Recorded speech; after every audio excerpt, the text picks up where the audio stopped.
Jangan lupa untuk subscribe dan nyalakan lonceng notifikasinya.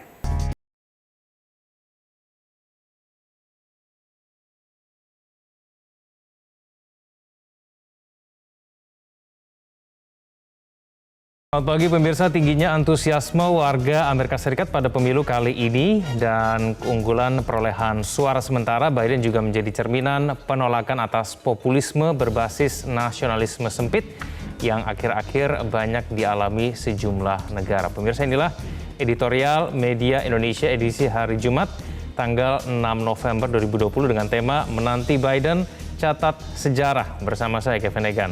Kami juga menunggu partisipasi Anda melalui sambungan telepon 021 583 9900 dan akun Twitter kami di @mediaindonesia. Pada pagi hari saya sudah bersama dengan anggota Dewan Redaksi Media Group, ada Don Bosco Selamun. Bang Don, apa kabar Bang Don? Selamat pagi. Baik, Bang Don. Egan, selamat pagi. Baik Bang Don, sampai pagi ini kita belum tahu Bang siapa yang akan menjadi pemenang dalam pemilihan Presiden Amerika Serikat. Ini yang kita tunggu-tunggu, tapi kemudian perolehan suara mengunggulkan Joe Biden dengan 264 suara elektoral. Apakah kita bisa meyakini Bang bahwa Joe Biden akan menjadi pemenang? Ya, makanya kita menunggu apakah Joe Biden akan mencatat sejarah. Karena tinggal beberapa electoral vote lagi. Tetapi di menit-menit terakhir ini bisa saja kejadian ini tidak akan menjadi kenyataan begitu. Kenapa? Karena electoral vote yang masih tersisa itu bisa saja bisa diambil oleh Donald Trump. Tetapi kalau lihat perhitungan yang ada sekarang, menurut beberapa pengamat, suara yang belum dihitung itu kan suara yang dikirim melalui kantor pos. Suara melalui kantor pos ini identik dengan suara-suara Demokrat untuk Joe Biden. Jadi orang lalu kemudian berpikir bahwa peluang Joe Biden lebih besar dari peluang Donald Trump untuk memenangkan Pilpres Amerika kali ini. Gitu. Ya, itu sejalan dengan informasi yang disampaikan di Media Indonesia pada hari ini. Betul. Di headline kita, Bang Don dan juga pemirsa, Biden kian berpeluang menang. Ini kalau kita cermati ada beberapa negara bagian yang pada tahun 2016 yang lalu sebetulnya menangnya di Partai Republik, seperti kemudian Wisconsin dan Michigan ini, tapi kemudian berbalik arah menjadi diproyeksikan akan menjadi pemenang di tempat ini, di Joe Biden dan Partai Demokrat, Bang. Apakah ini menjadi memang kunci kemenangan keunggulan Joe Biden pada saat ini memang? Ya, saya kira orang sudah melihat kepemimpinan Donald Trump selama 4 tahun kan, hampir 4 tahun. Jadi orang bisa melihat, jadi seeing is believing. Lalu setelah melihat, lalu kemudian orang memutuskan, dulu saya mendukung, sekarang tidak. Kan bisa seperti itu, dan itu bisa terjadi di mana-mana, itu Egan. Jadi kalau lihat seperti itu, tentu ada hal yang membuat publik kemudian mengubah pilihan. Dan bisa saja kemudian yang namanya basis Demokrat menjadi memilih orang Republik dan sebaliknya begitu. Kalau sudah melihat fakta-fakta yang sudah ada sebelumnya, tentu ada berbagai sentimen yang lain begitu yang mungkin mempengaruhi cara orang memilih gitu. Baik, kita ke informasi di halaman kedua, Bang Don, yang juga kita cermati. Kemarin BPS sudah mengeluarkan data begitu yang menyatakan bahwa pertumbuhan ekonomi Indonesia di kuartal ketiga ini minus 3,49%, Bang Don. Ini lebih baik dibandingkan dengan kuartal kedua sebesar minus 5,32%. Dengan demikian ekonomi Indonesia bisa dikatakan berangsur-angsur pulih, Bang Don. Kalau lihat angka itu ini berita baik, tapi belum tentu sangat menggembirakan. Tetapi ada tanda-tanda kita menuju ke pemulihan. Walaupun target sebelumnya mungkin akan menjadi -1 atau -2, tapi kita kemudian -3,4 sekian ya. Dan kalau lihat begitu kan berarti lebih baik dari sebelumnya. Ada tanda-tanda pemulihan begitu. Dan kalau kita lihat target pemerintah untuk tahun berikutnya, kita boleh berharap kalau tidak ada faktor-faktor lain yang membuat itu kemudian berubah. Misalnya tiba-tiba ada gelombang kedua dari pandemi, kemungkinan kita akan on the right track untuk kemudian kembali kepada pemulihan. Dan apakah akan mencapai target pertumbuhan ekonomi seperti yang ditetapkan untuk APBN tahun depan gitu, kita belum tahu. Tetapi setidak-tidaknya terlihat ada tanda-tanda pemulihan. Tetapi yang kita harus waspadai adalah yang kita harus pikirkan adalah bagaimana kita bisa pulih lebih cepat dari yang lain gitu. Karena banyak yang masih sekarang di Eropa sudah masuk gelombang kedua dan seterusnya. dan itu bisa menghambat pemulihan ekonomi gitu. Oke, bisa kemudian membuat pengetatan kembali berlangsung. Betul. Begitu ya. Tapi kemudian kalau kata Ibu Sri Mulyani, the worst is over ya Bang ya? The worst is over. Kita percaya sebagai ekonom dan sebagai Menteri Keuangan kan, ya kan omongan seorang Menteri Keuangan biasanya dipakai sebagai referensi untuk semua orang. Gitu. Iya, betul. Jadi semoga kita bahwa itu bisa berharap benar, itu gitu. betul-betul terjadi Bang ya. Tema kita pada hari ini Bang, menanti Biden mencatat sejarah. Itu dia. Kenapa Bang kemudian kita bisa katakan bahwa Biden ini mencatat sejarah sebetulnya? Ya, yang pertama antusiasme rakyat Amerika untuk ikut Pilpres ini itu paling tinggi dalam sejarah. Bisa melibatkan 160 juta orang, itu luar biasa. Oke. Yang kedua, perolehan suara dia sejauh ini itu menjadi yang terbesar. Jadi 72 juta, belum selesai semua penghitungan, tapi itu juga jumlah yang besar. Yang ketiga, ini adalah capres paling tua dalam sejarah Amerika. Dulu pernah ada Ronald Reagan, tapi dia pada waktu pencalonan itu 69 tahun. Yang ketiga, jika Joe Biden menang dan wapresnya adalah Kamala Harris, itu adalah perempuan kulit berwarna pertama, perempuan pertama jadi wapres Amerika, kulit berwarna perempuan yang juga jadi wapres Amerika, dan ini akan sangat menarik, dan imigran keturunan Afro-Asia, Bapak Jamaika, ibunya India, dan ini menjadi menarik bagaimana Amerika menerima para imigran. Ini sebuah negara demokrasi yang sebetulnya luar biasa untuk memperlihatkan hak bagi para imigran juga untuk maju sebagai pemimpin di Amerika. Gitu. Baik, Bang Nur, kita akan berbicara lebih jauh nanti mengenai tema kita pada hari ini. Kita akan cermati dulu paket informasi berikut ini. Pemirsa, inilah editorial Media Indonesia menanti Biden catat sejarah.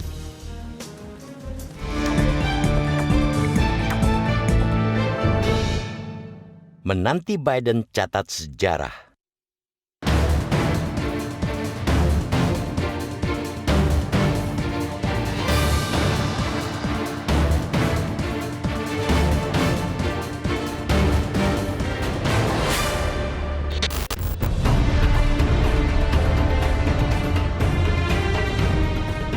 Peraturan antara Presiden Donald Trump dan pesaingnya dari Partai Demokrat, Joe Biden, kian menarik. Hingga tadi malam, belum diketahui pemenang dari pemilihan presiden yang digelar pada 3 November.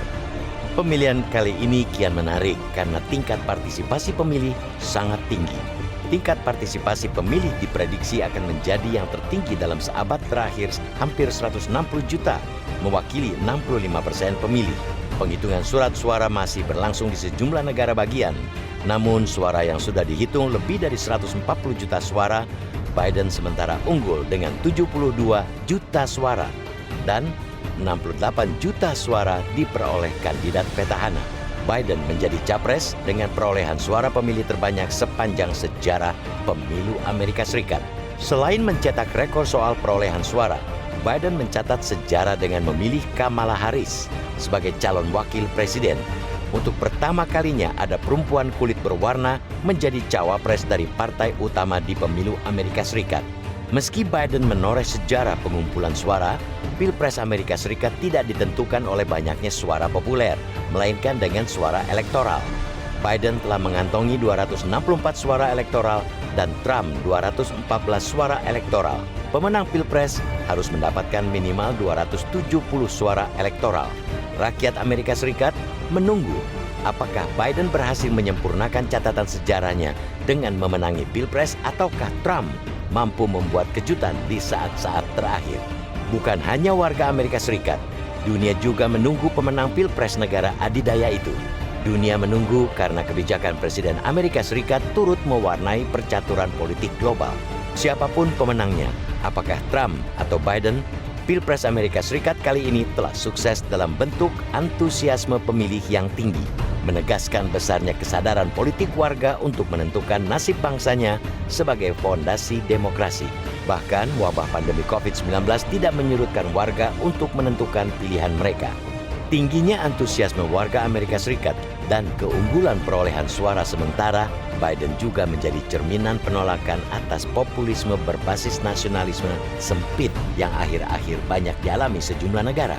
Keunggulan Biden diharapkan bisa lebih berdampak positif di bidang politik dan ekonomi buat dunia, termasuk Indonesia. Politik populisme Trump dianggap sebagai biang bangkitnya gerakan supremasi kulit putih hingga gesekan antar kelas dan antar ras di negeri Paman Sam meningkat di mana-mana. Tidak jauh berbeda juga dalam hal hubungan global. Pemerintah Trump selama ini juga cenderung mengeluarkan kebijakan yang keras soal imigrasi dan kebijakan proteksi ekonomi. Bahkan Trump kerap dinilai rasialis dan tidak mendukung kerjasama internasional. Biden, jika keluar sebagai pemenang, membawa harapan baru. Sebab Biden muncul dengan gagasan menjunjung tinggi keberagaman ras, mampu menggugah warga Amerika Serikat lebih banyak lagi untuk berpartisipasi menentukan nasib bangsanya. Gambaran harapan terwujudnya perubahan dan perdamaian untuk masa depan negeri adidaya tersebut terbuka lebar. Dunia menunggu apakah Biden mampu menorehkan sejarah baru. Jika mampu, Biden diharapkan mampu meneguhkan kembali keyakinan pada demokrasi, bahwa demokrasi benar-benar mengakomodasi keinginan rakyat Amerika yang beragam, tidak terdistorsi oleh sentimen dan politik populisme sempit. Berbeda dari Trump yang mengumumkan kemenangan, Biden tidak kunjung melakukan tindakan serupa. Dalam pernyataan terbarunya, Biden hanya menjanjikan akan menjadi presiden bagi seluruh Amerika Serikat.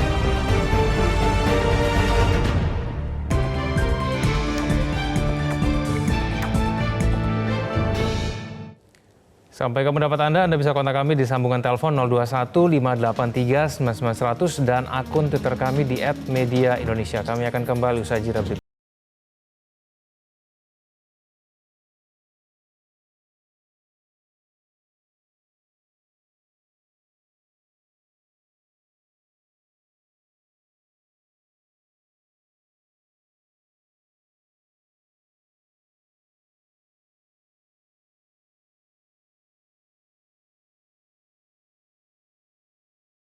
Ya, kembali bersama kami di editorial Media Indonesia. Sebelum kita lanjutkan pemirsa mengenai diskusi kita pada pagi hari ini, kita akan tampilkan peta hasil pemilu Amerika Serikat 2020, hasil sementara. Di mana kemudian kita lihat ini kami dapatkan dari Voice of America, VOA, di mana kemudian mengunggulkan Joe Biden dengan perolehan suara elektoral sebesar 253 dibandingkan dengan Donald Trump dengan perolehan suara elektoral sebesar 214. Hasil sementara ini sedikit berbeda dengan kantor berita lainnya seperti Associated Press maupun New York Times yang kemudian sudah memproyeksikan wilayah negara bagian Arizona akan kemudian jatuh kepada Joe Biden sehingga kemudian suara elektoralnya sebesar 264. Sehingga kemudian kalau memang betul suara elektoral Joe Biden 264, maka dia hanya akan membutuhkan satu negara bagian untuk memastikan menjadi pemenang pemilihan presiden 2020. Kita akan berbicara lebih jauh mengenai hasil ini, hasil sementara ini dengan narasumber kami yang sudah tergabung melalui sambungan telepon. Ada Profesor Alexius Jemadu, pakar hubungan internasional. Prof. Alex, selamat pagi.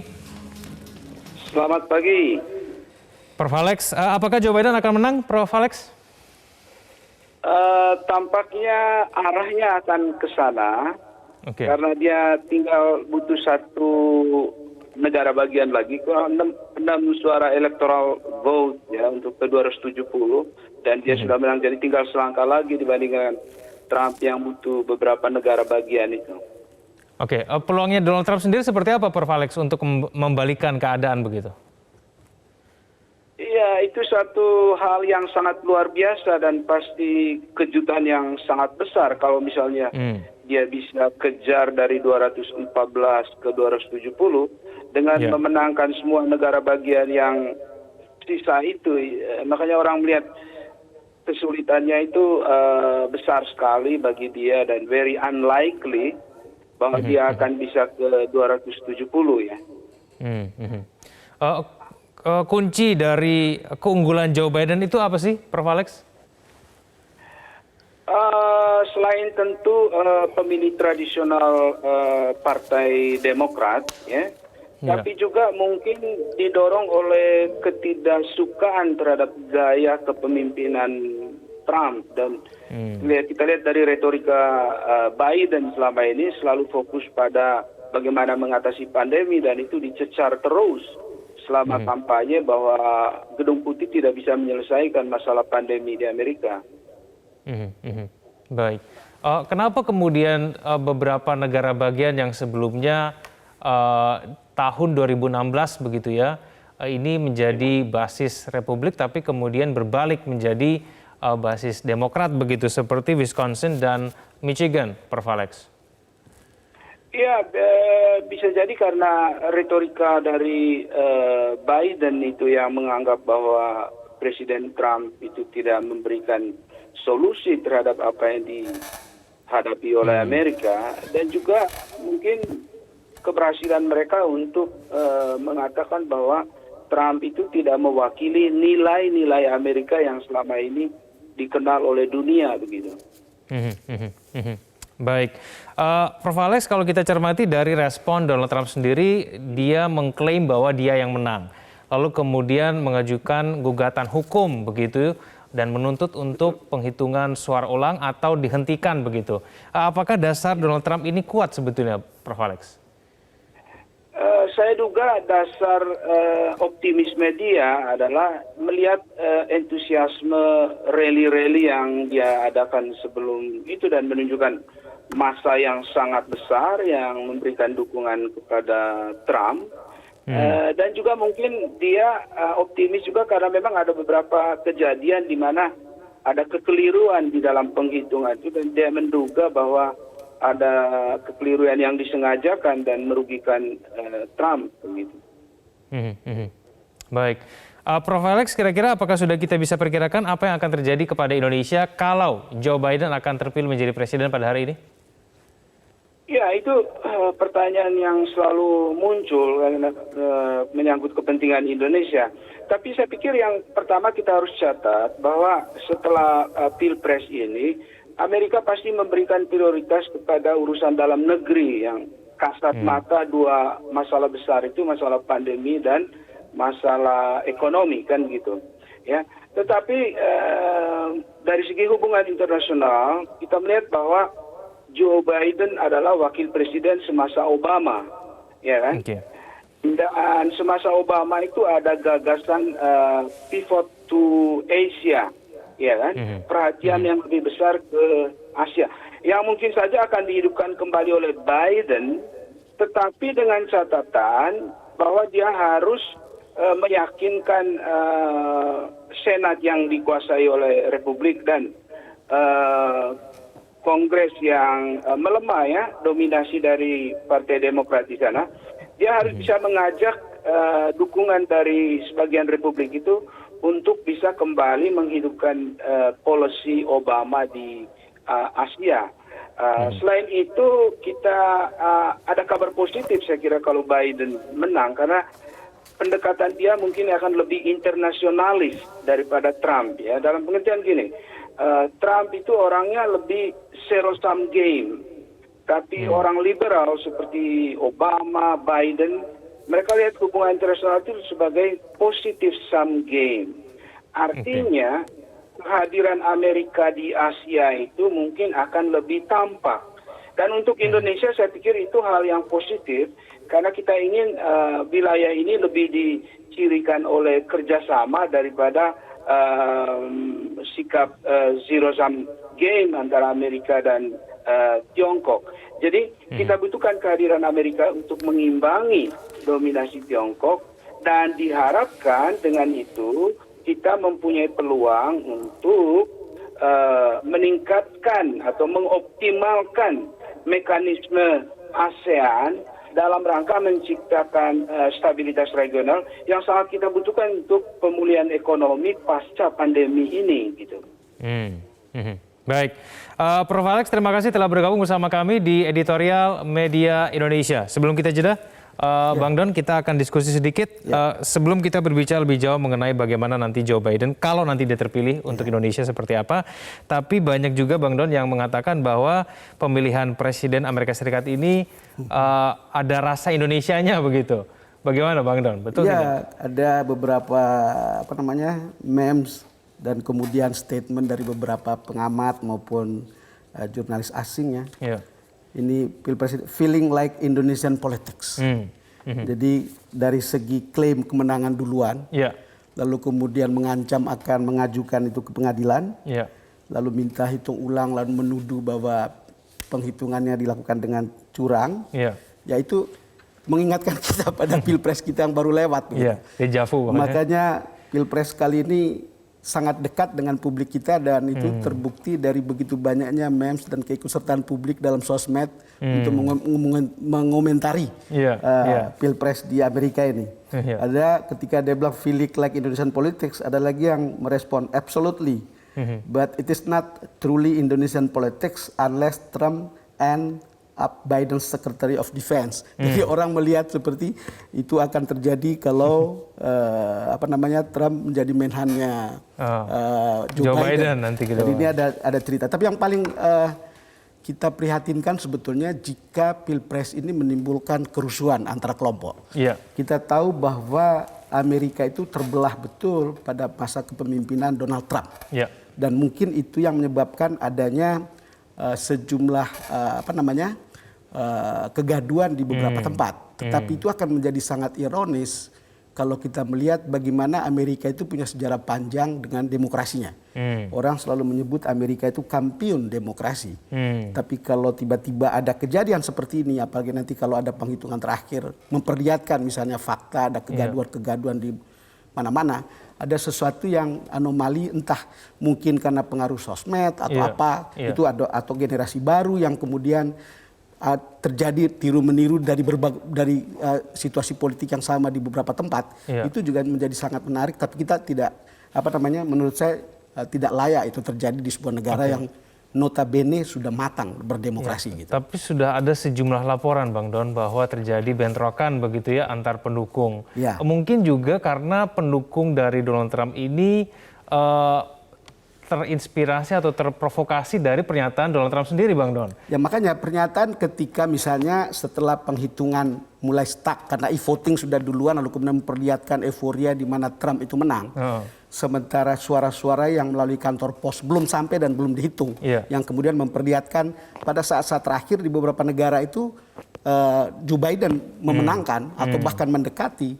Ya memang statement seperti itu bisa mengundang mengundang respon entah euforia maupun kegaduhan atau bahkan sampai kerusuhan di beberapa tempat. Karena orang merasa angka ini bisa sudah memperlihatkan kemenangan, euforia duluan, dan lalu kemudian orang tidak percaya bahwa masih ada penghitungan yang lain yang memungkinkan untuk lawannya yang menang. Gitu. Jadi kalau kita lihat seperti ini kan semacam manuver politik.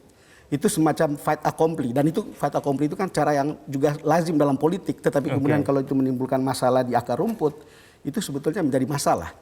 Bang Don, kita akan nanti dengarkan bagaimana kemudian tanggapan dari penelpon kita. Kita akan kembali usai jeda yang berikut ini.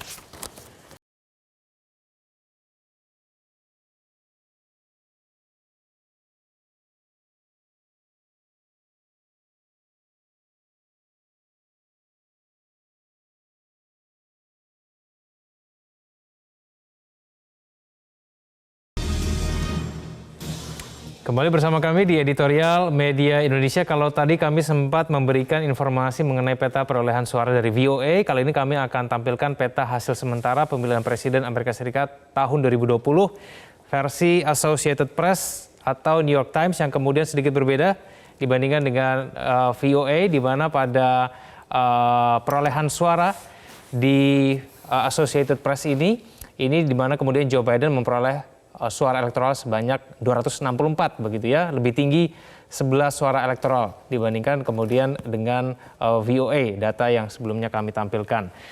Donald Trump dalam kemudian perolehan suara elektoral ini 214, bedanya kemudian dengan VOA tadi adalah Associated Press maupun New York Times sudah memproyeksikan wilayah Arizona, negara bagian, akan kemudian jatuh kepada Joe Biden, yang kemudian ini perolehan suara di Arizona ini berjumlah 11, sehingga kemudian 253 ditambah 11 menjadi 264. Sehingga kemudian kalau kita mencermati mengenai peta hasil sementara ini, maka Joe Biden hanya akan membutuhkan satu negara bagian untuk menjadikannya sebagai Presiden Amerika Serikat ke-46. Kita akan menyapa penelpon kita pada hari ini. Pemirsa, yang pertama ada Pak Dani dari Malang. Pak Dani, selamat pagi. Bang Don Bosco. Ya, Pak Dani, selamat pagi. Oke. Ya, silakan Pak Dani. Biarpun Indonesia mungkin nggak dianggap penting-penting amat ya buat Amerika Serikat siapapun presidennya nanti gitu. Tapi suka tidak suka, Amerika Serikat itu adalah epicentrum peradaban dunia modern, terutama di abad 20 hingga 21 sekarang ini ya.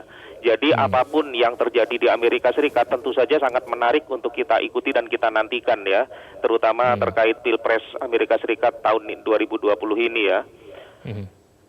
Maka siapapun nanti yang terpilih, kita boleh berharap-harap cemas ini bisa dibilang. Kalau nanti Joe Biden terpilih sebagai Presiden Amerika Serikat, maka saya secara pribadi berharap agar beliau berani, ini terkait politik luar negeri ya, beliau berani mengambil keputusan untuk mengembalikan lagi ke Dubes Amerika Serikat di Yerusalem, kembali lagi ke Tel Aviv. Karena ini sangat sensitif sekali dan sangat menyakitkan umat Islam sedunia gitu. Joe Biden kita harapkan, Amerika Serikat kita harapkan lebih lunak lagi ya dalam hubungannya dengan dunia Islam di seluruh dunia ya.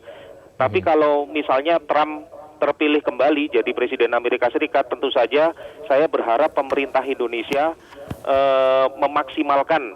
memaksimalkan fasilitas GSP yang sudah diberikan oleh Amerika Serikat lewat kunjungan Mike Pompeo tempo hari, memaksimalkan fasilitas GSP untuk keuntungan ekonomi Indonesia gitu.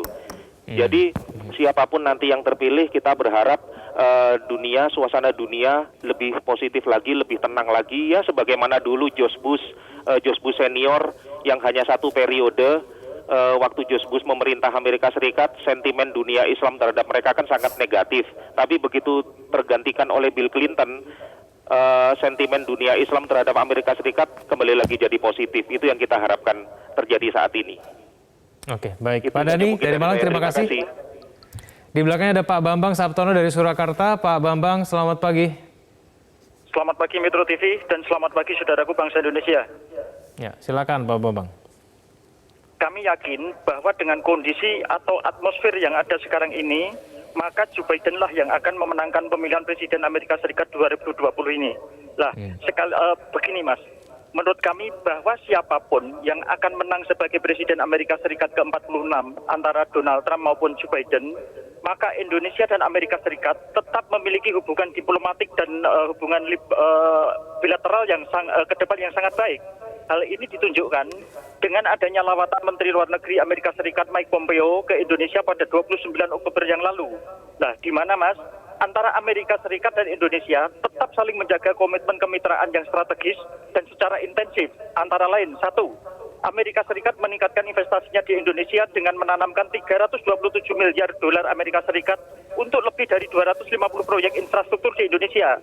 Yang kedua, peran atau posisi Indonesia yang sangat strategis terkait dengan Laut Cina Selatan. Karena hubungan Amerika Serikat dengan Tiongkok kurang baik di dalam hal tersebut. Yang ketiga, Mas, total nilai perdagangan Indonesia Amerika Serikat di mana antara Januari hingga Mei 2020 sebesar 158 triliun rupiah dengan nilai surplus bagi Indonesia sebesar 54 triliun rupiah. Nah, oleh karenanya Mas, siapapun yang akan menjadi Presiden Amerika Serikat, maka Indonesia harus menjaga atau meningkatkan kerjasama bilateralnya. Terima kasih Mas. Baik, terima kasih Pak Bambang dari Surakarta. Di belakangnya ada Pak Slamet dari Pekalongan. Pak Slamet, selamat pagi. Selamat pagi, selamat pagi. Ini begini, ini pemilihan Presiden Amerika ini sangat menarik sekali untuk pelajaran bagi Presiden atau Perdana Menteri atau tamu-tamu pimpinannya di atas yang dipilih rakyat. Contohnya begini, Donald Trump ini kan di periode pertama ini kan kebijaksanaannya sama rakyat mungkin kurang, kebijaksanaan apa-apanya juga kurang bagus. Untuk luar negerinya juga, untuk dalam negerinya juga, terutama dalam negerinya. Nah makanya saya mau kasih nasihat gitulah contohnya ya, untuk tamu pimpinan di atas ini yang dipilih rakyat itu ya. Contohnya untuk presiden apa perdana menteri yang 2 periode, 1 periode pertama itu harus sama rakyatnya itu harus baik gitu loh. Kebijaksanaannya itu harus pro rakyat gitu loh. Jangan untuk periode keduanya nanti jadinya nggak dipilih rakyat gitu loh. Untuk DPR-nya juga, DPR jangan seenaknya aja begini. DPR-nya ngomong A, rakyat di bawahnya B. Baik. Harusnya kalau DPR-nya A, nggak ikut. Baik. Terima kasih Pak Selamat dari Pekalongan. Kami sudah menangkap poinnya. Sedikit kita bahas, Bang Don. Ya. Paling tidak semua penelpon kita menganggap bahwa apapun yang terjadi di Amerika Serikat pasti akan membawa efeknya bagi Indonesia, Bang. Bahkan kemudian mereka ada yang beberapa berharap bahwa Joe Biden yang kemudian akan menjadi pemimpin Amerika Serikat di periode selanjutnya. Bagaimana, Ya, Bang? Egan, Amerika itu kan negara didaya ya, dan sekarang disaingi oleh China. Sebagai negara didaya, jelas apa yang terjadi di Amerika bisa berpengaruh pada berbagai belahan dunia, termasuk kita begitu. Maka arah politik luar negeri Amerika, kemudian arah kebijakan ekonominya pasti akan sangat berpengaruh. Tapi kan selalu kita harus reserve untuk berpikir bahwa pasti mereka berpikir America first. Kan selalu begitu. Sama seperti kita juga, Indonesia first gitu. Nah, itu pikiran yang normal saja gitu. Tetapi kan kita bisa kalau lihat begini, kalau ada perubahan politik di sana, kita mungkin akan melihat peluang-peluang baru dengan partner baru gitu. Dengan presiden baru begitu. Mungkin memang secara substansial tidak akan terlalu banyak yang berubah dalam politiknya gitu ya. Tetapi paling tidak orang mungkin akan melihat tone politiknya bisa berbeda gitu. Kalau lihat perilaku atau gaya kepemimpinan Donald Trump yang meledak-ledak, lalu kemudian zero sum game seperti yang dikatakan oleh Prof. Alex tadi, Joe Biden itu lebih kalem, lebih tenang dan punya pengalaman yang cukup banyak ketika menjadi wapresnya Obama gitu. Jadi kalau kita lihat seperti itu, tentu akan sangat berpengaruh untuk kita. Tetapi untuk kita adalah bagaimana kemudian memanfaatkan peluang ini gitu. Dan saya kira secara geopolitik Indonesia itu penting di ASEAN. Lalu kemudian Asia atau kawasan Pasifik. Saya beberapa kali mendengar seorang konglomerat yang namanya Pak Mohtar Yadi melihat bahwa masa depan itu adalah kawasan Pasifik. Jadi Amerika, lalu kemudian Jepang, Indonesia, Asia Timur dan seterusnya, termasuk India gitu. Itu adalah kawasan masa depan di mana kemudian kita mungkin akan menjalin kerjasama yang lebih produktif. Kira-kira gitulah. Bang Don, kita masih punya satu segmen lagi. Kita akan bahas lebih banyak mengenai tema kita hari ini di segmen selanjutnya. Pemirsa jangan kemana-mana, kami akan kembali saja dari berikut ini.